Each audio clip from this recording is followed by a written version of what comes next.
महाप्रभु जगन्नाथ जी की रथ यात्रा से ठीक एक दिन पहले नयन उत्सव होता है। उसको क्या कहते हैं? नयन उत्सव। दर्श बिन दुखन लागे नैन, दर्श बिन दुखन लागे। अच्छा, कई जगह महाप्रभु जगन्नाथ जी के बड़े विचित्र चित्र बना दिए जाते हैं कि महाप्रभु जी कार्टून के रूप में या किसी रूप में। देखो, महाप्रभु जी के रूप का भी भाव रखना चाहिए। महाप्रभु जी के सिर पर पट्टी रखी है, डॉक्टर उनकी नबज चेक कर रहे हैं, महाप्रभु जी के आगे काढ़ा रखा है, थर्मोमीटर में 100 से ऊपर लाइन जा रही है। ऐसे चित्र नहीं बनाने चाहिए। वो बहुत अंतरंग भाव है महाप्रभु जी का। कोई व्यक्ति पीड़ा में है, शोक में है, आप उसका बाहर अगर इस प्रकार से पोस्टर बनाए तो वो सामान्य व्यक्ति भी होगा तो उसको बुरा लगेगा।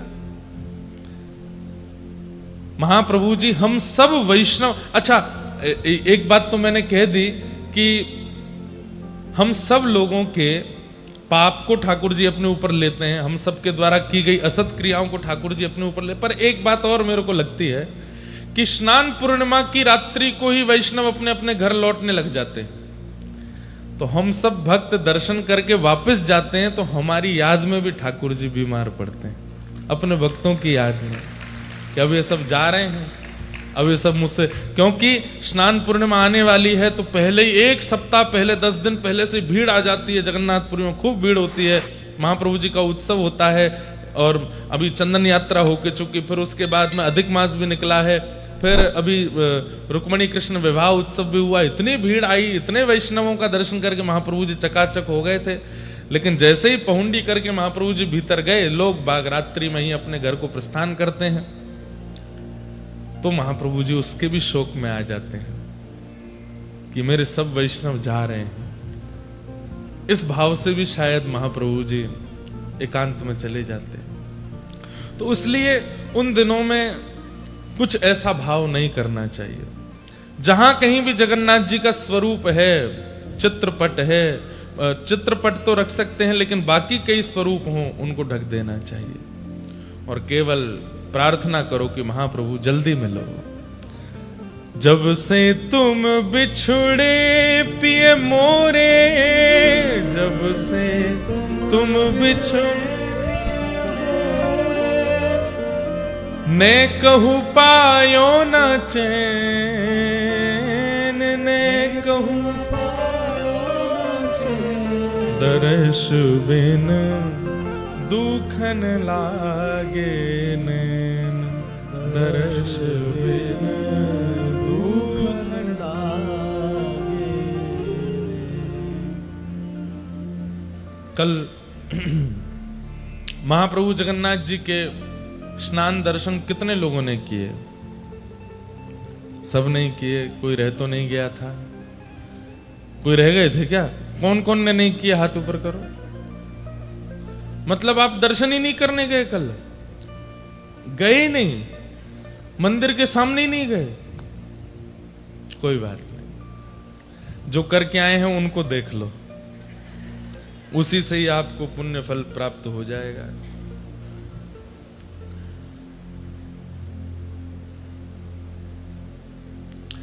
आज हम स्नान पूर्णिमा का थोड़ा रहस्य उद्घाटित करते हैं। कल जो हमने दर्शन किया उसके बारे में स्कंद पुराण में क्या लिखा है, बहुत ध्यान से सुनिएगा। न तस्य पाप संबंधम आत्मनि प्रभविष्यति, यात्रा कृत विधम वक्षे शृणुध्वं मुनयः परम। जो व्यक्ति सर्वतीर्थमयात् कूपाद् उद्धतेन सुगंधिना वारिणा स्नाप्यमानं तु यो ज्येष्ठा पश्यते हरिम। महाप्रभु जगन्नाथ जी जब अपने ज्येष्ठ अभिषेक के लिए स्नान वेदी पर विराजमान होते हैं, उस समय जो व्यक्ति उनका दर्शन करता है उसके शरीर में किसी भी प्रकार का पाप नहीं रहता। ये बात आप मान लीजिए। इस प्रकार यहां वर्णन किया। अब आप लोग गिनती करना, स्नान दर्शन करने के कितने महत्व बताए गए। यहां पर एक एक विषय मैंने कल अनुभव किया। अभी परसों ही हमको स्कंद पुराण प्राप्त हुआ, 2-3 दिन पहले। स्कंद पुराण से बाहर कुछ भी नहीं होता। महाप्रभु जगन्नाथ जी के मंदिर में, चाहे वे हमारे यहाँ के पंडा पुजारी हों, चाहे सेवायत हों, यहाँ के गजपति महाराज हों, स्कंद पुराण में एक एक बात लिखी है, वैसे ही होता है सब कुछ। क्या लिखा है कि शनै शनै ततो निर्ण्यो हरिम हलिपुरा सरम ब्राह्मणा क्षत्रिया वैश्या राज्ञां सम्मानितात्रता चमरैस्तालवृन्तैश्च विजयमानं निरन्तरं पुराकृताङ्गलेपं तं विष्णोरंगानहाप्येत। आप कह रहे हैं कि स्नान ज्येष्ठ पूर्णिमा के दिन, जिस दिन महाप्रभु जगन्नाथ जी का जन्म तिथि है, ठाकुर जी की प्राकट्य तिथि है, उस दिन सब तीर्थ में जलों को एक रात्रि पूर्व अधिवासन करने के बाद में, उनको सुगंधित करने के बाद में, सुबह सबसे पहले तरंतर बलभद्र जी को आगे करके, सुभद्रा जी को मध्य में करके, और अंत में कृष्ण स्वरूप श्री जगन्नाथ जी को लेकर के चलना चाहिए। किन किन को उस यात्रा में रहना चाहिए महाप्रभु जी के आसपास? बोले राजा जिनको नियुक्त करें, सम्मान से ब्राह्मण क्षत्रिय वैश्य जो राजा के द्वारा नियुक्त हैं महाप्रभु जी की सेवा में, वे सब चमर बजाते हुए, नाद करते हुए, खूब नृत्य करते हुए, महाप्रभु जी की पहुंडी करते हुए उनको स्नान वेदी की ओर लेकर के जाएं। फिर वर्णन क्या कर रहे हैं? अब इसमें बहुत छोटी छोटी बात लिखी है कि बड़ी सावधानी का इतने यहां पर वर्णन है कि इतनी सावधानी रखनी चाहिए कि महाप्रभु जी को किसी प्रकार का कष्ट ना हो, महाप्रभु जी को किसी प्रकार की पीड़ा ना हो। यदि किसी के द्वारा महाप्रभु जी को पहुंडी के समय पीड़ा होती है, सब सेवायतों के लिए लिखा है, तो फिर उसका वंश पर भार पड़ता है, उस राज्य का कल्याण नहीं होता है, आदि आदि सब बातें यहां पर लिखी गई हैं। नरके नियताम वासो भवेत् तेषाम दुरात्मना।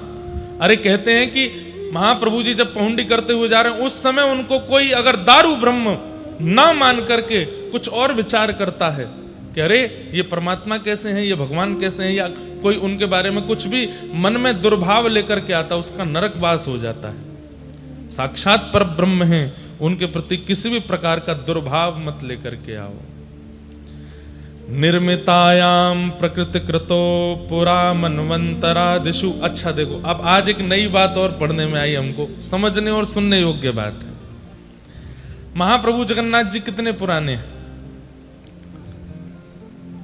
जिस मनवंतर में हम लोग रह रहे हैं, सतयुग त्रेता द्वापर कलयुग, सतयुग त्रेता द्वापर कलयुग, ये चतुर्युगी जब 71 बार बीत जाती है, 71 टाइम्स जब ये सतयुग त्रेता द्वापर कलयुग निकल जाते हैं, तब एक कल्प पूर्ण होता है। ऐसे कुछ कल्पों में एक मनवंतर पूर्ण होता है। जिस मनवंतर में हम लोग हैं, इस मनवंतर की एक चतुर्युगी जब निकल गई थी, मतलब सतयुग त्रेता द्वापर कलयुग एक बार जब प्रस्थान हो गया, उसके बाद पुनः जब सतयुग आया, उस सतयुग की प्रथम ज्येष्ठा माने की जो कल तिथि थी, उस पर महाप्रभु जगन्नाथ जी विराजे। अभी जो हम चल रहे हैं, अब ये मेरे को, अभी ये तो आचार्यों से पूछना पड़ेगा, अभी कितनी चतुर्युगी बीत चुकी हैं जब से पृथ्वी बनी है? कोई है यहाँ पे?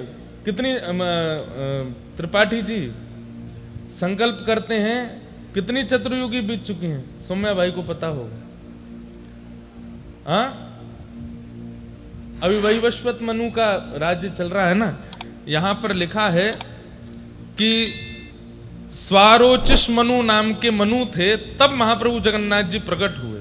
अभी वैवस्वत मनु है, मतलब एक मनवंतर तो निकल चुका है, महाप्रभु जगन्नाथ जी को प्रकट हुए। भगवान कृष्ण का अवतरण पिछले द्वापर में हुआ, इस कलयुग से पहले जो द्वापर आया। तो यहां पर क्या लिखा है, मेरे पढ़ करके रोंगटे खड़े हो गए। क्या वैवस्वतेन्तरे सप्तविंशो चैव चतुर्युगे द्वापरान्ते समायातो तदा कृष्णार्जुनो भुवै। पिछले द्वापर में जब भगवान कृष्ण प्रकट हुए तब अर्जुन को भगवान ने एक दिन बैठ करके कहा, चलो तुम्हें अपने एक रूप का दर्शन करा के लाता हूं। और महाप्रभु जगन्नाथ जी का दर्शन करने के लिए भगवान कृष्ण यहां आए और 3 दिन तक यहां विराजमान रहे। व्रत नियम अनुष्ठान करते हुए भगवान कृष्ण ने भी महाप्रभु जगन्नाथ के दर्शन किए। अब लोगों में एक बात की भ्रांति और संशय हो जाता है, क्या जगन्नाथ जी कृष्ण नहीं है? कृष्ण अवतार भी एक बार नहीं होता, हर द्वापर में भगवान कृष्ण प्रकट होते हैं। लीलाओं में थोड़ा थोड़ा संशोधन करते रहते हैं। पूर्व में ठाकुर जी एक द्वापर लीला में कृष्ण बन के प्रकट हो चुके हैं, उसके बाद महाप्रभु जगन्नाथ जी का रूप प्रकट हुआ है। तो लेकिन इस द्वापर में जो पूर्व की द्वापर है, तब श्री कृष्ण और अर्जुन यहां आए हैं और आकर के भगवान का दर्शन किया। और केवल दर्शन नहीं किया, क्या लिखा है? त्रिदिनानि स्थितावत्र व्रतस्तथो मधुसूदनम। 3 दिन यहां रहे। और 3 दिन कैसे रहे? बोले व्रत नियम करके, जो श्री क्षेत्र के नियम उन सबका पालन किया। भक्त्या संपूज्यतम स्थित्वा जगमत्तु द्वारकाम पुनः। 3 दिन यहां रह करके महाप्रभु जी का दर्शन करने के बाद तब भगवान कृष्ण लौट करके द्वारिका गए।